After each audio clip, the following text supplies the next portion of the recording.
Hi everybody and welcome back to another video. Are you looking to add a burst of color to your home or garden? If so, Primulas are your perfect choice. Right now, in my Zone 6 area, they're out in grocery stores and nurseries to help brighten up this dreary midwinter blah. These vibrant flowers can thrive indoors and out, but they do need the right care to stay happy and healthy. So stay tuned and I'll tell you all about it.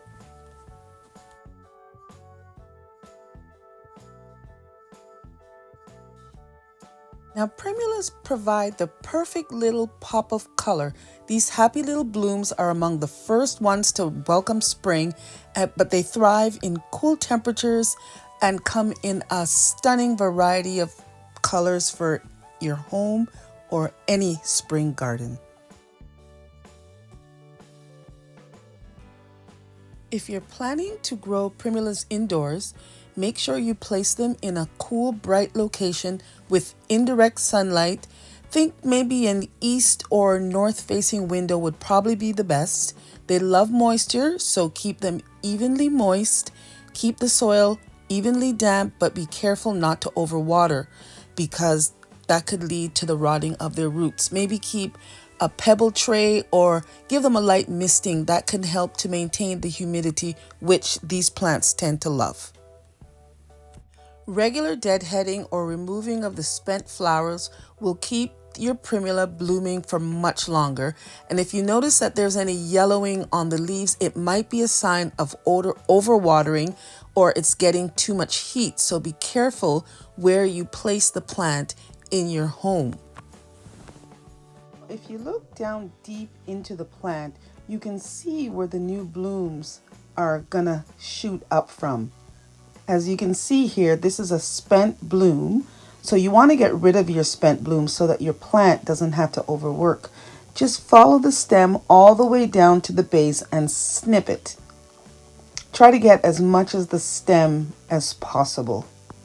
And you just go around and make sure that as the flowers die off, that you snip the blooms, and that will keep the fresh blooms generating and make your plant look a lot better.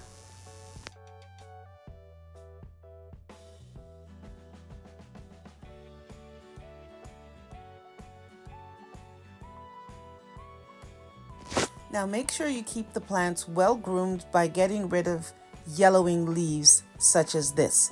And as you can see, the new leaves are shooting up from the middle of the plant or the crown.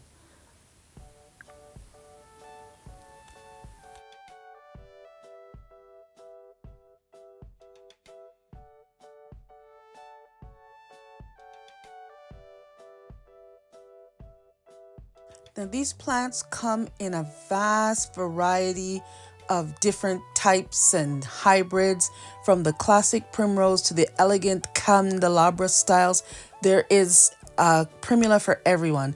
The most popular one is the polyanthus. Those are the ones that you find mostly in the grocery stores. But there's a primula for everybody and to suit every garden.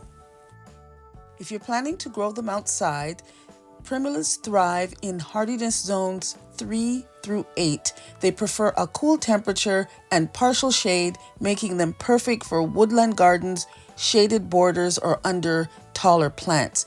Just make sure that the threat of frost is gone, and that could vary based on the zone that you're in. But when planting them out in the garden, you space them about 6 to 12 inches apart and give them a good soaking after planting. Primulas love moist, well-drained soil and partial shade. They thrive in a rich organic matter, so planting them in compost is really perfect.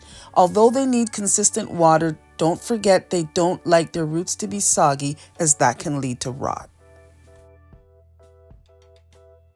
Now, unfortunately, these beauties can attract some very unwanted visitors, such as aphids, spider mites, and slugs. Now, to get rid of aphids, you can use a little neem oil or insecticide soap. To keep the slugs away, you can use organic traps or some diatomaceous earth. But make sure you keep good airflow around the plants, and this will help to prevent fungal issues such as powdery mildew. Now, you can also divide your plants. It's really easy. Every 2 to 3 years, you lift the plants in early spring or in late fall, and you gently separate the clumps, ensuring that each section has a bit of root attached. And you replant them in fresh soil, you water, and they will reward you with a lot more blooms next season. And as a bonus, primulas are pollinator friendly, so they attract all the bees and butterflies to your garden. So whether indoors or outdoors, primulas are a fantastic way to brighten up any space. Have you ever grown primulas before? Let me know down in the comments which your favorite varieties are and what your experience has been with primulas. And if I've kept you this long, hopefully you've given me a like. Consider subscribing and hit that notification bell for more great content. And that's all for today for this video, so I'll see you next time. Bye-bye.